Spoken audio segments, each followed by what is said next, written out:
দেশের ব্লু ইকোনমির সম্ভাবনা কাজে লাগানো গেলে বছরে $200 বিলিয়ন আয় করা সম্ভব। বর্তমানে দেশের সমুদ্র সীমা নিরাপদ রাখতে 24 ঘন্টা টহল দিচ্ছে নৌবাহিনী। গভীর সমুদ্রে মোতায়েন রয়েছে অত্যাধুনিক যুদ্ধজাহাজ।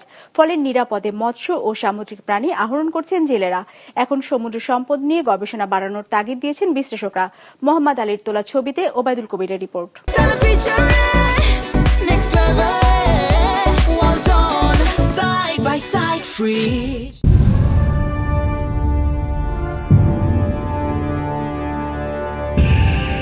বাংলাদেশের সমুদ্র সীমা 1,18,813 বর্গ কিলোমিটার।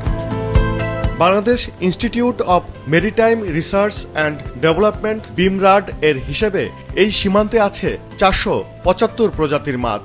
মাত্র 30টির মতো প্রজাতির মাছ সংগ্রহ, বিক্রয় ও বিপণন হয়। আধুনিক সুযোগ সুবিধা না থাকায় অগভীর সমুদ্র থেকে মৎস্য আহরণ করছে উপকূলীয় এলাকার সমুদ্রগামী জেলেরা। হিসেব বলছে বর্তমানে দেশের ব্লু ইকোনমি কেন্দ্রীয় আয়ের পরিমাণ বছরে $6.2 বিলিয়ন। সমুদ্র সম্পদের অপার সম্ভাবনাকে যথাযথভাবে কাজে লাগানো গেলে এই খাত থেকে বছরে $200 বিলিয়ন বেশি আয় করা সম্ভব। সমুদ্রের অফশোর ওয়াইন্ড এবং টাইডাল এনার্জি ব্যবহার করে শিওর করতে পারি, সেটা হচ্ছে অফশোর গ্যাস এক্সপ্লোরেশন এবং ব্লু রিনিউয়েবল এনার্জি। এটা বাংলাদেশের বর্তমান প্রেক্ষাপটে এনার্জি সিকিউরিটি এবং ক্লাইমেট ট্রানজিশনের জন্য খুবই গুরুত্বপূর্ণ। অবশ্য সমুদ্র সম্পদ রক্ষা ও বৈদেশিক জলযান প্রবেশে বাধাদানে আগের চেয়ে বেশি সক্ষমতা অর্জন করেছে বাংলাদেশ। কোস্টগার্ডের পাশাপাশি এ বিশাল জলসীমা নিরাপদ, জলদস্যু মুক্ত রাখতে ভূমিকা রেখে চলেছে বাংলাদেশ নৌবাহিনী। বাংলাদেশ নেভির ব্লু ইকোনমির একটা মেইন স্টেক হোল্ডার।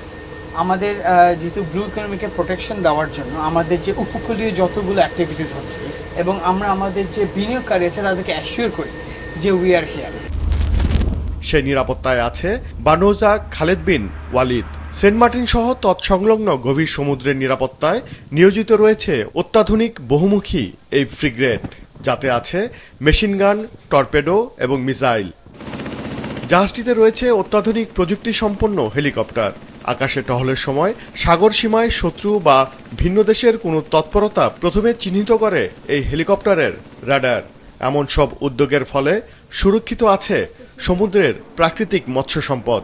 মিসাইল যেভাবে কাজ করে, কোনো কিছু মুভমেন্টের মধ্যে থাকলে যখন গিয়ে আঘাত আনতে সক্ষম, টর্পেডো সেম, কোনো সাবমেরিন মুভমেন্টে থাকলেও ঠিক ওই জায়গার মধ্যে গিয়ে এটা আঘাত আনতে সক্ষম। ট্রাফিকিং হয়ে থাকে কিনা, যেগুলো ইলিগাল ট্রাফিকিং, অথবা অন্য দেশের ফিশিং বোট এসে যদি আমাদের এরিয়াতে ফিশিং করে থাকে, এই ধরনের যে অ্যাক্টিভিটিসগুলো হয় আমরা চেষ্টা করি এগুলোকে পিক করার। আমরা যদি তাদেরকে দেখতে পাই তখন আমরা জাহাজকে রিপোর্ট করি। এমন নিরাপত্তা ব্যবস্থা বহাল রাখার পাশাপাশি এখন মানসম্মত সম্পদ আহরণ ব্যবস্থা গড়ে তোলার তাগিদ বিশ্লেষকদের।